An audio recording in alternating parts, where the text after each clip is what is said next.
पहला कदम उठाती है उस दिन वो उस रात को 1:30 बजे वहाँ की जो क्षेत्रीय विधायक हैं वो जाके वहाँ पे बुलडोजर चलाने का काम करती है। पहली बात तो आज तक कहाँ किस क्राइम सीन में ये हुआ कि जहाँ पे हत्या जैसी घटना हुई, बलात्कार जैसी घटना हुई, वहाँ पे जाके बुलडोजर चल गया है। सीबीआई जांच कराने से ये सरकार क्यों डर रही है? ऐसी क्या बात है? किसको बचाने के, कौन सा वीवीआईपी है जिसको बचाने के लिए ये सरकार वो कर रही है? तो गूंगी बैरी सरकार है, इसके कान में क्यों ही नहीं देख रही थी?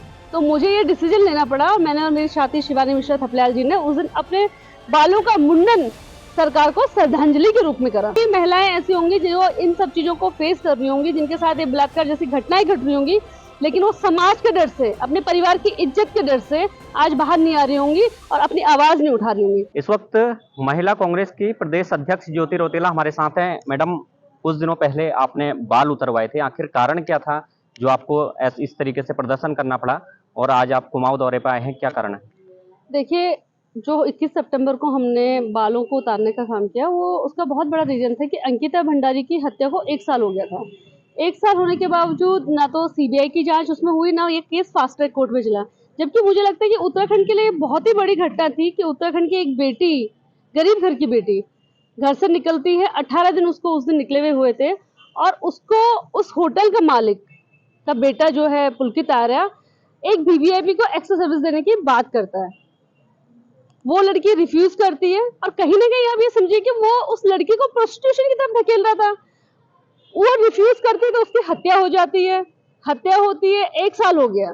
जो सरकार पहला कदम उठाती है उस दिन वो उस रात को 1:30 बजे वहाँ की जो क्षेत्रीय विधायक हैं वो जाके वहाँ पे बुलडोजर चलाने का काम करती है। पहली बात तो आज तक कहाँ किस क्राइम सीन में ये हुआ कि जहाँ पे हत्या जैसी घटना हुई, बलात्कार जैसी घटना हुई, वहाँ पे जाके बुलडोजर चल गया है। दूसरी बात कि ऐसी क्या बात है कि एक प्रदेश की बेटी, जिसके लिए हर भाई, हर बहन, हर माँ, हर बाप को दर्द है कि हमारी पहाड़ की एक बेटी के साथ, उत्तराखंड की एक बेटी के साथ इतना बड़ी घटना हो गई, उसकी सीबीआई जांच कराने से ये सरकार क्यों डर रही है? ऐसी क्या बात है? किसको बचाने के, कौन सा वीवीआईपी है जिसको बचाने के लिए ये सरकार वो कर रही है? उसके बाद उसके जो हत्यारे हैं, हाई कोर्ट में वो अपील लेके चले गए, बेल अपील। मुझे लगा कि कैसे इस सरकार को और इस प्रदेश के लोगों को याद दिला जाए कि उत्तराखंड की बहनें, उत्तराखंड की बेटियां निडर हैं, वो अपनी लड़ाई को लड़ना जानती हैं और मुझे समझ नहीं आ रहा था कि मैं क्या करूं। ऐसा क्या हम अलग करें, क्योंकि धरने प्रदर्शन हम कांग्रेस पार्टी रोज कर रही थी। हम लोग एसडीएम ऑफिस से लेके डीएम ऑफिस से लेके और सचिवालय तक हर जगह धरने प्रदर्शन कर चुके थे अंकिता के मामले में, लेकिन ये सरकार तो गूंगी बैरी सरकार है, इसके कान में क्यों ही नहीं देख रही थी? तो मुझे ये डिसीजन लेना पड़ा और मैंने और मेरी साथी शिवानी मिश्रा थपलियाल जी ने उस दिन अपने बालों का मुंडन सरकार को श्रद्धांजलि के रूप में करा, क्योंकि हमारे प्रदेश की एक बेटी के साथ न्याय नहीं हो पा रहा था।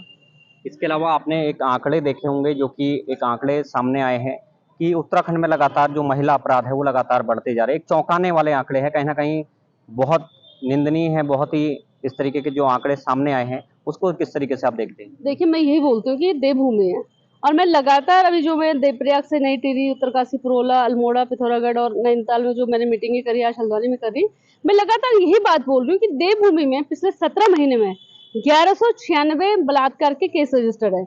2024 टोटल केस है जो महिलाओं के प्रति अपराध है, उसमें अपहरण की घटना भी है, उसमें दहेज हत्या का मामला भी है, घरेलू हिंसा भी, और 1196 केस बलात्कार के, जिसमें 276 केस अकेले राजधानी देहरादून के। ये सरकार कर क्या रही है? हमारी बहनों के साथ आज जिस देश में देवियों की पूजा होती है, जिस प्रदेश में देवियों को की पूजा होती है, उस प्रदेश में बहनों के साथ बलात्कार जैसी घटनाएं दिन प्रतिदिन बढ़ रही है और हमारी सरकार सोई हुई है। इसके खिलाफ ही हमारा ये आंदोलन पूरा चल रहा है।